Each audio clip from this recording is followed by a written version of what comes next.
काम के क्रोध के, काम क्रोध भवम, काम और क्रोध का वेग आए। कृष्ण ये नहीं कह रहे कि ये वेग आएंगे नहीं, जीवित हो, शरीर है, ये वेग आएंगे, परंतु काम और क्रोध का वेग आए और तुम उसमें बह न जाओ। तुम योगी हो। क्या बढ़िया बात बोल दी। भगवान ये नहीं कह रहे कि अगर तू 4 घंटे शीर्षासन लगा सके तो तू योगी। शीर्षासन का अभ्यास कोई भी कर लेगा। It's just matter of training, it's just matter of practice, nothing remarkable in that.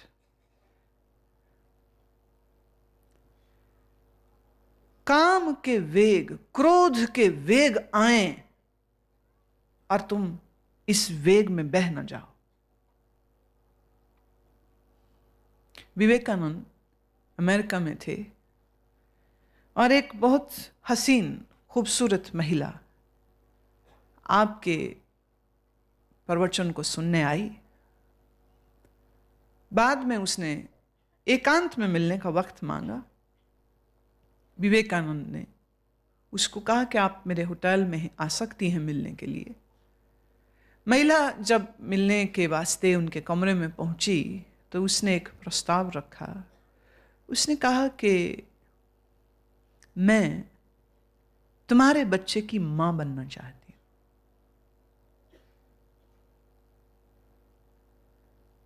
हूं। उसने ये नहीं कहा कि I want to have sex with you. American परिवेश में किसी भी स्त्री या पुरुष के लिए यह कहना कोई बड़ी बात नहीं है, बिल्कुल बड़ी बात नहीं है। लेकिन उस महिला ने बड़े सभ्य ढंग से ये कहा कि मैं आपसे प्रभावित हूं बहुत ज्यादा, और मैं आपको प्रार्थना देती हूं कि मैं आपके बच्चे की मां होना चाहती हूं, क्योंकि आपका बच्चा मुझे प्राप्त हो यह मेरे लिए सौभाग्य होगा। विवेकानंद ने कहा, देवी मेरे जैसा तो मैं ही हूं, तो तुम्हें मुझी को अपना पुत्र स्वीकार करना होगा। आज से तुम मेरी मां और मैं तेरा पुत्र। मुझसे मेरे ही जैसा पुत्र, मैं अपने बाप जैसा नहीं हूं। विवेकानंद ने कहा, मैं मेरे बाप जैसा नहीं हूं, मेरे बाप की सोच विचार कुछ और ही थे। मैं मेरे बाप जैसा नहीं हूं, मैं मेरे जैसा हूं। और इस संसार में एक व्यक्ति जैसा दूसरा कोई नहीं हो सकता है। No one can become another Vivekananda. कई लोग हैं, कुछ साधुओं में कई लोग हैं, वो विवेकानंद स्टाइल में पगड़ी बांधते हैं, विवेकानंद स्टाइल में कपड़े सिलवाते हैं, विवेकानंद स्टाइल में भाषण देते हैं, विवेकानंद के तरीके से पीछे रामकृष्ण परमहंस और शारदा देवी की तस्वीर लगा के रखते हैं। बहुत बचकानी हरकत है। अगर विवेकानंद के जीवन को ठीक से किसी ने पढ़ा हो तो यह बात वो कभी किसी से न कहेगा, ना अपने लिए कभी सोचेगा कि मैं विवेकानंद बन जाऊं। ये भारत के बहुत सारे नेता और स्कूलों और यूनिवर्सिटीज के, कॉलेजेस के प्रिंसिपल और डीन अक्सर विद्यार्थियों को कहते हैं तुम विवेकानंद बनो। अरे क्यों बनो? विवेकानंद तो किसी के जैसे नहीं बने, विवेकानंद तो रामकृष्ण तक जैसा नहीं बनना चाहा, तुम क्यों सिखा रहे हो लोग? गलत बात है ये। Don't teach this false things to young minds. Vivekananda ने कहा, माता मेरे जैसा मैं ही हूं, मेरे से जो पुत्र होगा वो आवश्यक नहीं है कि वो क्या होगा, कैसे होगा, हम नहीं कह सकते। बड़े बड़े महात्मा जो गृहस्थी थे, उनके घर जो बच्चे पैदा हुए वो बिल्कुल कामी, क्रोधी और झगड़ालू हुए थे। इसलिए मेरे जैसा तो मैं ही हूं, आप मुझको अपना पुत्र मान लीजिए। स्त्री सामने है, प्रस्ताव दे रही है। विवेकानंद भारत देश से दूर हैं और उस समय उनके पास ना उनका कोई शिष्य है, ना कोई चेला, ना सेक्रेटरी जो इस बात की जानचीन करे या उन पर नजर रखे कि उनको पकड़े जाने का भय हो। ऐसा कुछ भी नहीं है। होटल के कमरे में है, पूर्ण एकांत है, स्त्री स्वयं को समर्पित करने आ रही है, पर विवेकानंद स्थिर है।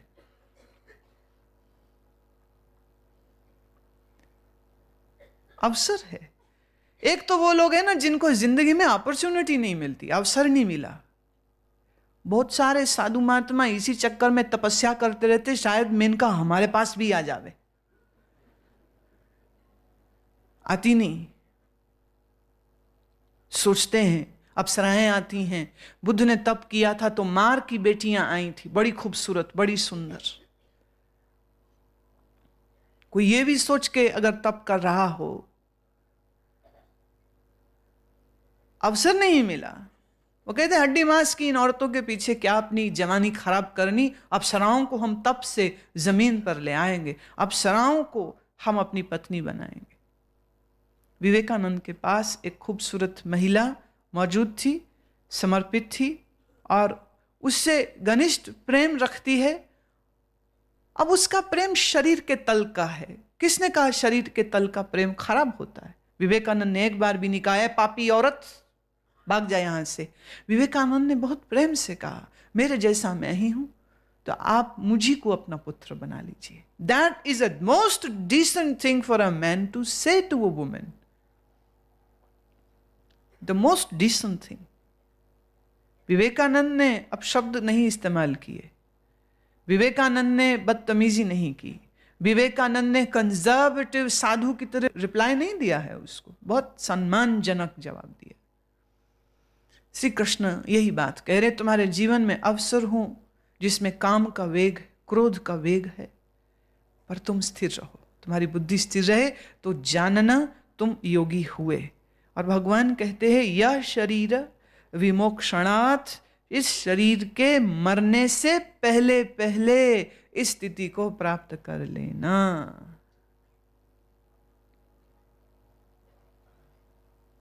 Before the body dies, achieve this height of spirituality. इस श्रेष्ठता को, इस ऊंचाई को, इस शिखर को तुम छुओ। घृणा नहीं, द्वेष से संसार न छूटे, समझ से छूट जाए।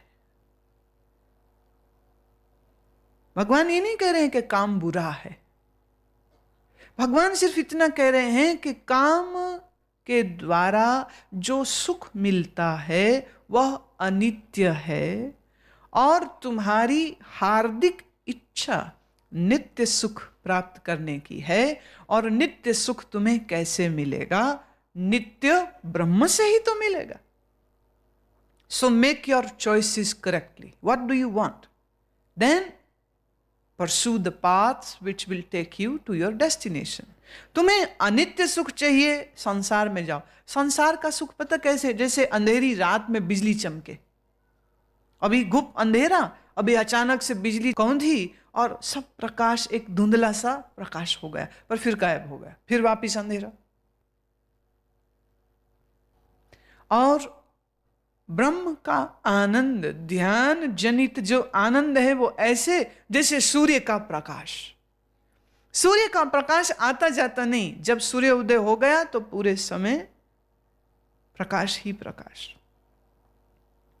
रात्रि में बिजली कौंधने पर जो रोशनी हुई, उस रोशनी में तुम पढ़ाई भी नहीं कर सकते। सत्य तो यह तुम मार्ग भी नहीं अपना देख सकते।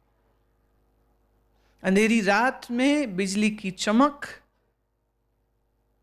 जितनी रोशनी देती है, बस समझो संसार के सुख उतने ही हैं, बाकी पूरे समय दुख का अंधकार छाया रहता है। और अजब बात यह है कि अज्ञानियों को इस अंधेरे की इतनी आदत हो गई है कि अब अंधेरा अंधेरा लगता ही नहीं है, अंधेरा अंधेरा लगता ही नहीं है। और चूंकि अंधेरे से दुख नहीं, इसलिए अंधेरे से छूटना नहीं चाहते, इसलिए प्रकाश की खोज नहीं करते। किसी भी दुनियादार आदमी, किसी भी आम इंसान से तुम पूछो कैसे हो, कहेगा मजे में है। उसे पूछो क्या है तेरे पास, कहेगा मेरे पास मकान है, मेरे पास दुकान है, कार है, मेरे रिश्तेदार हैं, मैं 2 क्लब्स का मेंबर हूँ, मैं अपने कुनबे में, अपने ख़ानदान में बहुत इज्जत पाता हूँ, ये सब है मेरे पास। यही, इसी के लिए तो इंसान मरता है, और किसके लिए मरता? उससे एक सवाल और पूछना, अच्छा तुम खुश हो? वो कहेगा पागल है, क्यों नहीं खुश होऊंगा? मेरे दोस्त जलते हैं मेरी उन्नति देख के, मेरी कार देख के, मेरा बड़ा घर देख के, मैं खुश क्यों नहीं होऊंगा?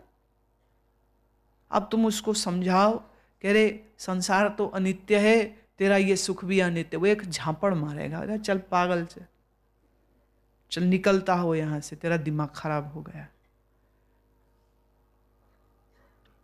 क्या तुम समझा सकते हो ऐसे व्यक्ति को, जिसके लिए यह संसार का सुख ही अल्टीमेट सुख है? You can not make that person understand what is the reality of the life.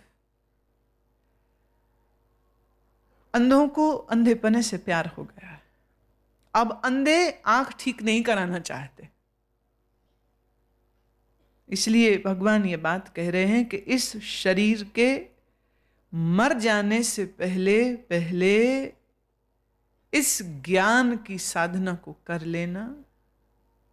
ये ना हो कि तू संसार की इस भोग विलास की बेहोशी में जीता रह जाए और अचानक से मौत आए, और जो एक अवसर मनुष्य को मिल सकता है टू इवॉल्व, वो तुम्हें मिले बगैर तुम्हारी जिंदगी खत्म हो जाए, इससे बड़ा अफसोस और कोई ना होगा। पर मुश्किल ये है कि शरीर के नाश हो जाने से पहले पहले हम ये नित्य सुख को प्राप्त करें या करना चाहिए, इसकी समझ भी तो लोगों को नहीं है।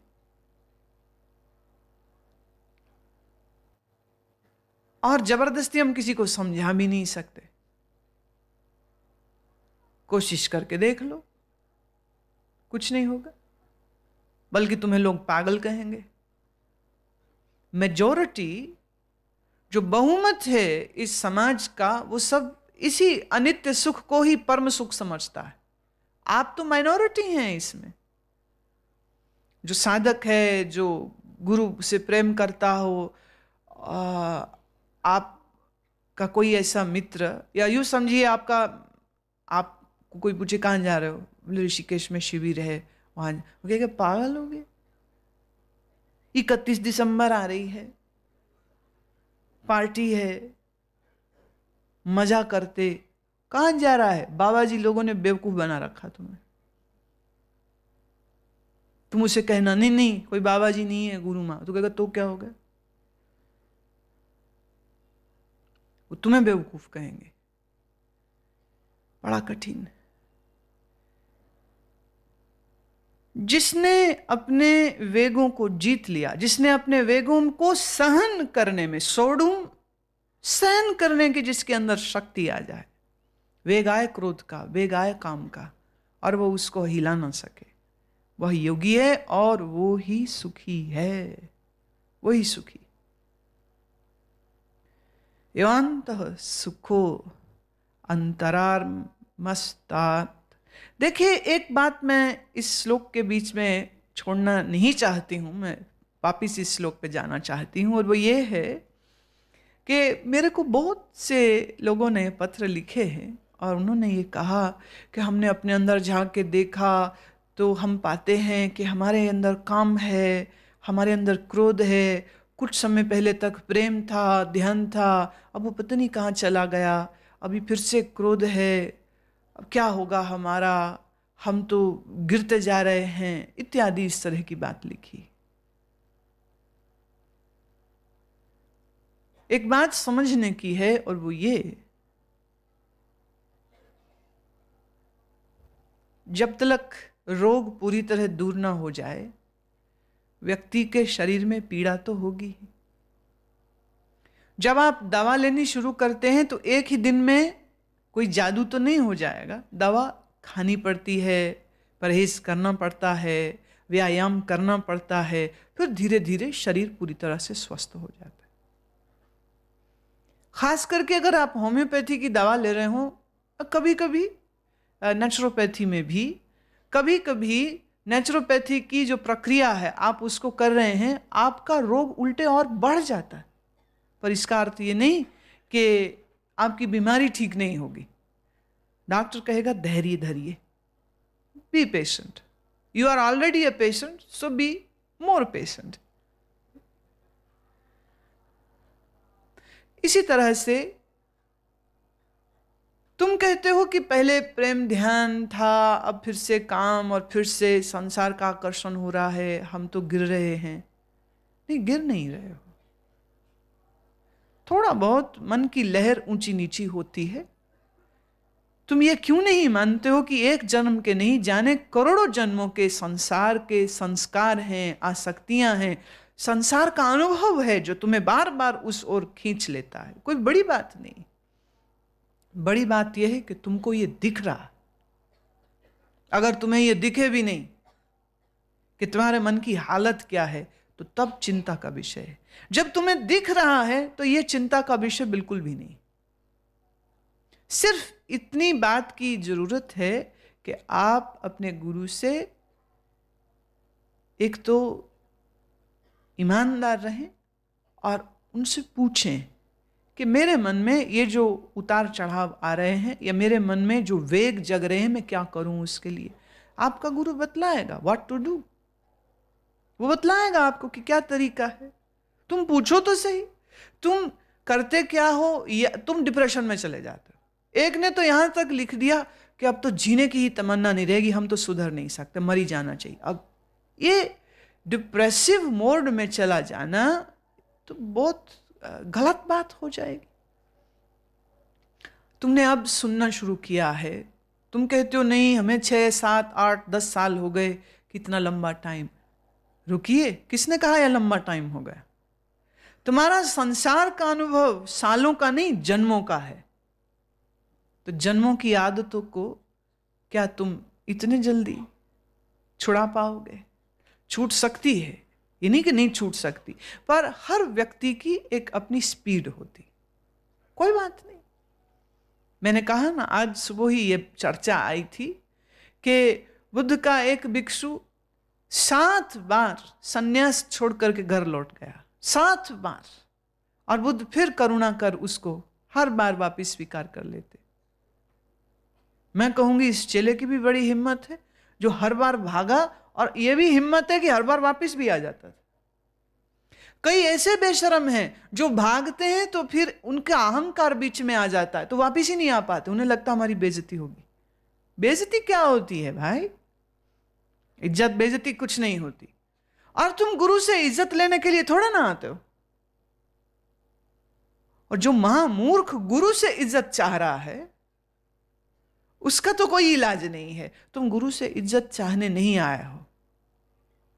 इसलिए गुरु से सम्मान की अपेक्षा भी नहीं करनी चाहिए. और अगर किसी दिन तुम्हारा गुरु तुमसे बड़े सम्मानजनक ढंग से बात करे तो समझना कोई खतरे की घंटी बज गई. गुरु जी क्यों जी जी कर रहे हैं मेरे को, क्यों बोल रहे हैं मुझे जी. मेरे पास एक महात्मा जो ठहरे थे, स्वामी बुआ. उनका एक अजब स्वभाव था. कोई उनको मिलने आता तो जैसे ही वो प्रणाम करता तो उसे कहते यहां बैठो ना कुर्सी में. कमरे में बहुत सी कुर्सियां हमेशा ही होती थी, तो यहां बैठो, कुर्सी में बैठो. No no no, sit here sit here. बड़ा जोर देते हो उसको. अच्छा, बंदा बैठ गया, कोई दिक्कत नहीं, बातचीत करेंगे. फिर वो गया. फिर वो अगले दिन आएगा, उसे फिर कहेंगे sit sit sit on the chair. वो बैठ गया, कोई दिक्कत नहीं. जब वो बंदा जाएगा ना, फिर वो मेरे से बोलते, does he deserve respect from मी. क्या इसका अधिकार बनता है कि ये मेरे बराबर बैठे? क्या इसका अधिकार ये बनता है कि ये ऊंचे चढ़ के बैठे? मैंने कहा तो फिर आपने उसको कहा क्यों? क्या पता आपके कहने की वजह से वो बैठा है. आपने बोला नहीं बैठ बैठ बैठ बैठ. कहते मेरा क्या है, मैं तो टेस्ट लूंगा, ये मेरा काम है. वो परमानेंट टेस्टिंग मोड में, परमानेंट टेस्टिंग मोड.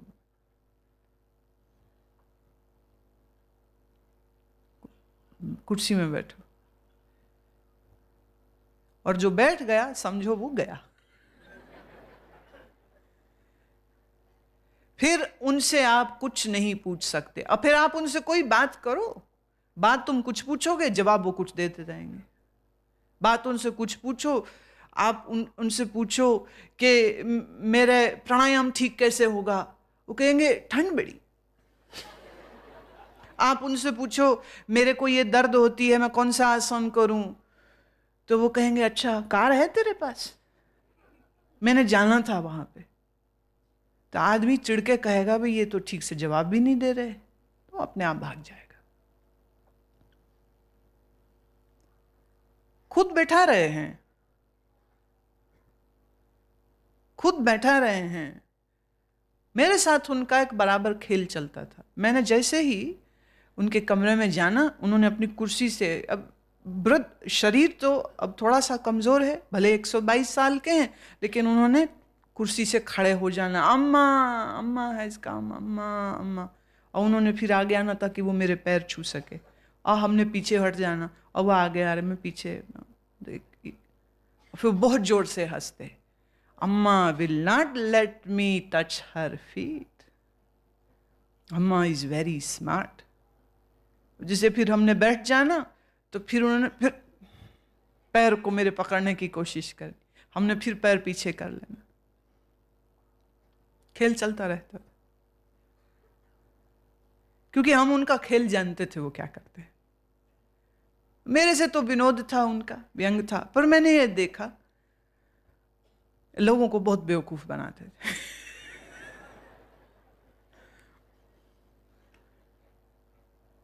एक ही सवाल पूछते थे, does he deserve respect from me, does he deserve to sit by my side on the sofa.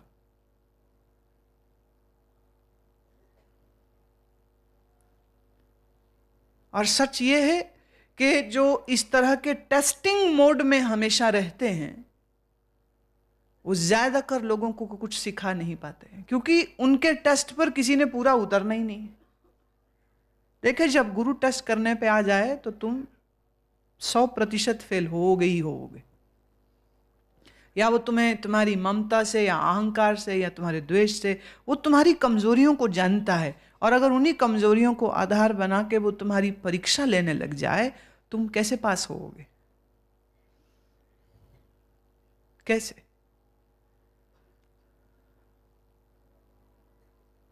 तो तुमको जो अपने में दोष दिखें, अगर मन के कुछ वेग दिखें अगर, तो मैं कहूंगी तुम निरुत्साहित मत हो। इस बात को देखो, सी द पॉजिटिव एंगल, इस विधायक अंश को देखो कि आपको इतनी होश तो है कि ये गलत है और ये सही। इतना भी पता ना हो तो फिर तो डूबी तुम्हारी नैया। पार पहुंचने का एक आश्वासन हो रहा है कि तुम्हें दिख रहा है कि तुम कब गिरते हो और कब उठते हो, कब गिरते हो और कब उठते हो। बस इसी विवेक को पुष्ट रखो, इसी विवेक को बनाए रखो, इस होश को साधते रहो। एक ने कहा क्या मुसीबत है, इधर होश साधो फिर बेहोश, फिर साधो फिर बेहोश। अरे भाई, यही तो मजा है अध्यात्म का, और क्या है? किसने कहा बोझ? यही मजा है। उठो गिरो, उठो गिरो, उठो। क्या गेम होती, बच्चे देखा नहीं? रिंगा रिंगा roses, pocket full of Ayesha Ayesha, all fall down.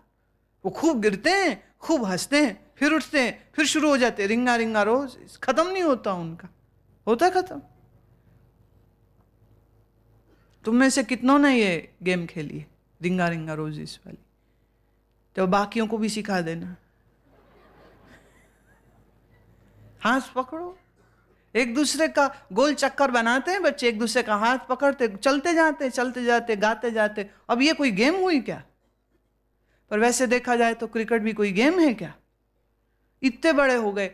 अभी मैं बॉम्बे में थी, तो संजोग की बात है, भारतीय क्रिकेट टीम ठीक उसी जगह नाश्ता ले रही थी जहां मैं ले रही थी। तो मेरे साथ जो कुछ और जो बम्बई के व्यक्ति थे, कुछ टेक्निकल, कुछ फोटोग्राफर्स और आगे उनकी टीम थी, तो उनमें एक दो बड़े एक्साइटेड हो गए, अरे देखो भारत की नेशनल टीम सारी ना वो यहाँ पे आई हुई। इतने वो एक एक करके सब निकले सामने से। मैंने कहा देखो तू इतनी एक्साइटेड क्यों हो रही है? मैं ये वो बच्चे हैं जिनका बैट बल्ला अभी तक नहीं छूटा।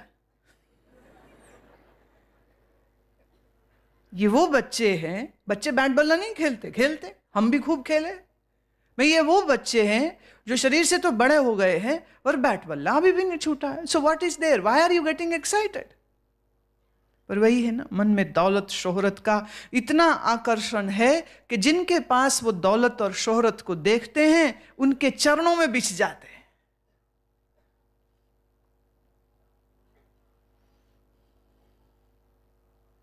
अमीर खुसरो की जिंदगी का एक किस्सा कह के आज के सेशन को मैं पूरा करती हूं। अमीर खुसरो ने एक दिन देखा कि एक व्यक्ति अपने सिर पर एक टोकरी उठाए है जिसमें रेशम का कपड़ा बिछा है और उस कपड़े में जूते पड़े, और वो बाब विभोर प्रेम में भरा हुआ, चाल मस्त उसकी, चेहरे पे रोशनी उसके। अमीर खुसरो से रहा न गया, वो अपने घोड़े में सवार था, उसे घोड़ा रोका और उससे पूछता है माजरा क्या है, ये किसके जूते हैं और टोकरी में यूं सजाए हैं जैसे कोई बड़ी कीमती चीज हो, तू कौन है, कहां से आ रहा है? उस आदमी ने इशारा दिया कि रुक जरा रुक। उसने अपने आंसू पोंछे और बड़ी मुश्किल उसको आवाज मिली और वो बोला, उसने कहा ये जूते मेरे पीरो मुर्शिद के। किसके? हजरत निजामुद्दीन औलिया के। बोले वो कौन है? बोले वो बेताज बादशाह है हिंदुस्तान का, और आज उसने मेरे पे ये रहमत बरसाई है कि मैंने उससे कहा कुछ निशानी दे, मैं दूर देश जा रहा हूं, कुछ अपनी निशानी दे। उनने अपने जूते दिए।